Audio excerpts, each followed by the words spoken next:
Halo semua, selamat datang di saluran Naskah Tengah Malam. Di saluran ini, kita akan mendengarkan cerita-cerita horor paling menyeramkan dari berbagai tempat dan pengalaman nyata.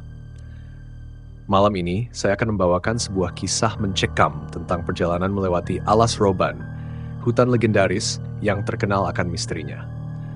Kisah ini bermula dari perjalanan pulang kampung untuk merayakan Natal yang berubah menjadi malam penuh teror. Sosok-sosok menyeramkan, jalanan yang seolah tidak berujung, dan kejadian-kejadian yang tidak masuk akal mewarnai malam itu. Matikan lampu, cari tempat nyaman, dan siapkan dirimu, karena kisah ini akan membawa kalian ke tengah gelapnya Alas Roban. Mari kita mulai. Aku masih ingat malam itu. Jalanan lengang, udara dingin menusuk kulit, dan suara gemerisik dedaunan dari pohon-pohon besar di kiri kanan jalan. Aku sedang dalam perjalanan pulang ke kampung halaman untuk merayakan Natal bersama keluarga. Rute tercepat adalah melewati Alas Roban, jalanan yang terkenal angker. Jam menunjukkan pukul 11 malam saat aku memasuki wilayah hutan itu. Lampu mobilku menjadi satu-satunya cahaya di tengah kegelapan yang pekat. Tidak ada kendaraan lain di depan maupun di belakangku. Aku mencoba mengalihkan pikiran dari cerita-cerita seram yang pernah kudengar tentang Alas Roban. Ini hanya jalan biasa, jangan pikir aneh-aneh, gumamku mencoba menenangkan diri. Namun semakin dalam aku masuk, perasaan aneh mulai muncul. Pohon-pohon terlihat lebih besar, seperti menunduk ke arah jalan. Daun-daunnya tampak menari pelan di hembus angin, tapi tidak ada suara sama sekali. Hening. Bahkan suara mesin mobilku terasa terlalu keras di tengah keheningan ini. Tiba-tiba di kejauhan, aku melihat seseorang berdiri di pinggir jalan. Ia mengenakan kain putih yang menjuntai hingga menyentuh tanah. Refleks, aku mengurangi kecepatan. Saat semakin dekat, aku bisa melihat sosok itu lebih jelas. Seorang perempuan, rambutnya tergerai panjang, wajahnya menunduk ke arah tanah. Aku merasa merinding. Kenapa ada orang di sini jam segini? Pikirku. Aku memperlambat mobil, tapi tidak berhenti. Saat melewatinya, aku melirik dari kaca spion. Perempuan itu tidak bergerak sedikit pun, masih berdiri di tempat yang sama. Tapi yang membuatku semakin takut adalah saat aku memandang kaca depan lagi, sosok itu kini berdiri tepat di tengah jalan, jauh di depanku. Padahal aku tidak pernah melihatnya berjalan. Aku menginjak pedal rem keras-keras. Mobil berhenti mendadak. Aku memandangnya dengan jantung berdebar. Sosok itu tidak mendekat, tapi aku merasa seperti ada tatapan yang menusuk dari balik rambutnya yang menjuntai menutupi wajah. Aku berusaha berpikir rasional. Mungkin cuma orang iseng, gumamku, walau tubuhku gemetar. Akhirnya aku memutuskan untuk melaju perlahan, berusaha melewati sosok itu. Tapi saat mobilku semakin dekat, aku melihat sesuatu yang tidak bisa kulupakan. Kakinya tidak menyentuh tanah. Darahku seakan membeku. Tanpa pikir panjang, aku menginjak gas dan melaju secepat mungkin. Namun anehnya, jalan itu terasa lebih panjang dari yang seharusnya. Tidak ada tanda-tanda keluar dari hutan, tidak ada perkampungannya pohon-pohon tinggi yang berdiri seperti penjaga tua. Beberapa menit kemudian aku mendengar sesuatu. Bunyi ketukan di jendela mobil, pelan tapi jelas. Tok, tok. Aku mencoba mengabaikannya, tapi bunyi itu semakin keras dan ritmenya semakin cepat. Tok, tok, tok, tok. Aku berteriak dan menoleh ke arah suara. Tapi di luar jendela tidak ada apa-apa selain gelap. Namun ketika aku kembali melihat ke depan, sesuatu menutupi pandanganku. Wajah pucat dengan mata hitam kosong menempel di kaca depan, tersenyum lebar seolah mengejek. Aku menjerit keras hampir kehilangan kendali atas kemudi. Mobilku oleng ke kiri, lalu ke kanan sebelum akhirnya kembali lurus. Wajah itu menghilang begitu saja, meninggalkan jejak embun tipis di kaca depanku. Jantungku berdegup begitu kencang sampai terasa sakit. Tanganku yang memegang setir gemetar tak terkendali, sementara pandanganku terus terpaku ke jalan.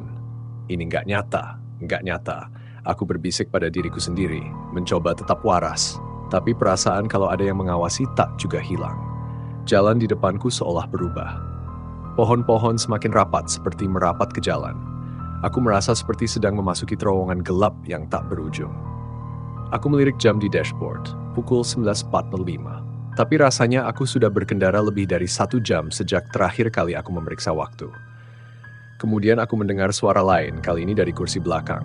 Seperti suara hela napas, pelan tapi jelas. Aku tidak berani menoleh.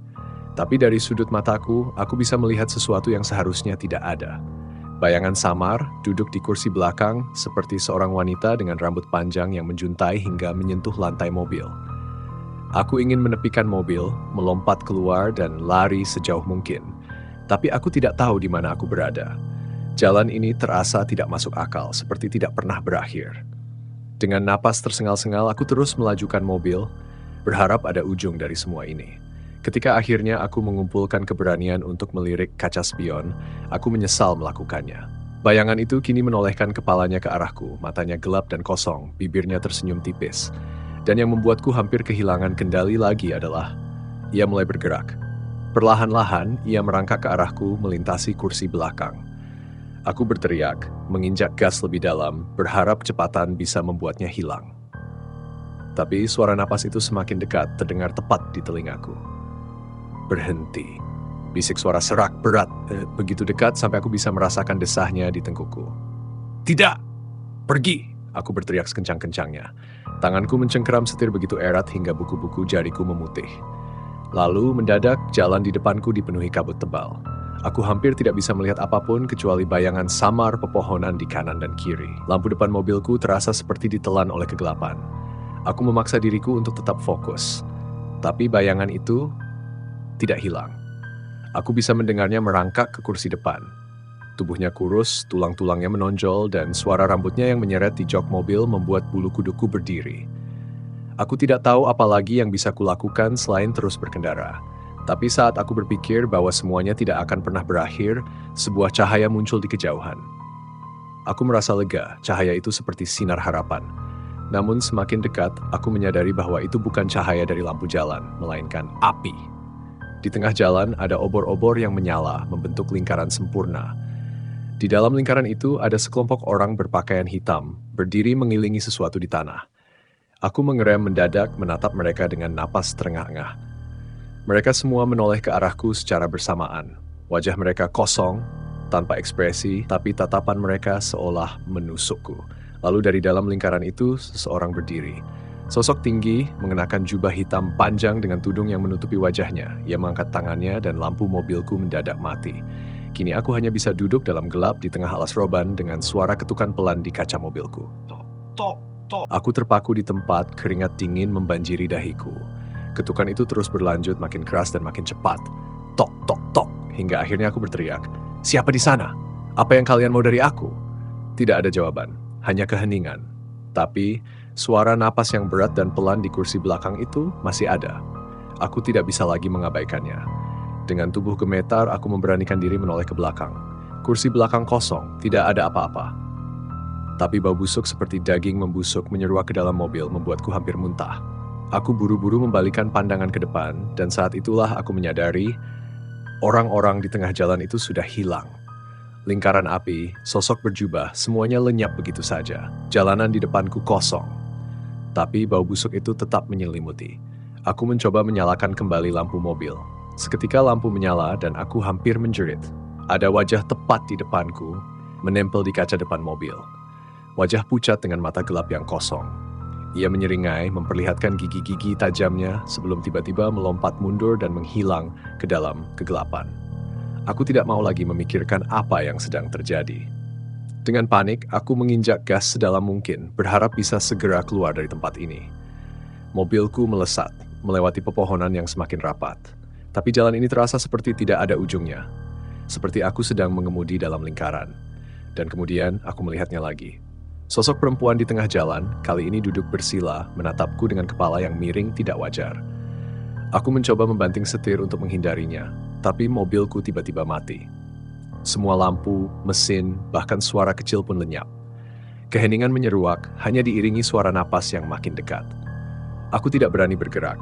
Lalu aku mendengar suara tawa kecil, pelan tapi menyeramkan, datang dari belakangku. Aku ingin membuka pintu dan lari, tapi tubuhku terasa seperti terperangkap di tempat. Tiba-tiba suara itu berkata dengan jelas, "Selamat datang di rumah kami." Gelap. Aku tidak ingat apa yang terjadi setelah itu. Ketika aku sadar, aku sudah berada di pinggir jalan raya, beberapa kilometer dari gerbang alas roban. Mobilku menyala seperti biasa, tapi jarum jam menunjukkan waktu yang sama seperti ketika aku masuk ke hutan itu, pukul 11 malam. Saat sampai di rumah, aku menceritakan apa yang kualami kepada orang tuaku. Wajah mereka langsung pucat. Ayahku yang jarang menunjukkan rasa takut, hanya berpesan pelan, "Jangan pernah melewati alas roban lagi." apalagi kalau malam. Dan sejak saat itu aku tidak pernah sekalipun berani lewat jalur itu lagi. Tapi pertanyaannya, bagaimana aku bisa keluar dari hutan itu? Aku tidak tahu, dan mungkin aku tidak ingin tahu. Terkadang jalan pintas tidak selalu menjadi pilihan terbaik, terutama ketika melewati tempat yang menyimpan misteri dan energi yang tak terlihat. Alas Roban adalah salah satu di antaranya. Terima kasih telah mendengarkan cerita malam ini di saluran Naskah Tengah Malam. Kisah di Alas Roban ini mengingatkan kita bahwa ada beberapa tempat yang menyimpan misteri yang sulit dijelaskan. Jangan lupa untuk menuliskan pengalaman horor atau kisah seram yang pernah kalian alami di kolom komentar. Siapa tahu cerita kalian bisa kami angkat di episode berikutnya. Jangan lupa untuk like, subscribe, dan nyalakan lonceng notifikasi agar kalian tidak ketinggalan kisah menyeramkan lainnya. Sampai jumpa di episode berikutnya yang tak kalah mencekam. Selamat malam dan semoga kalian bisa tidur nyenyak. Kalau bisa.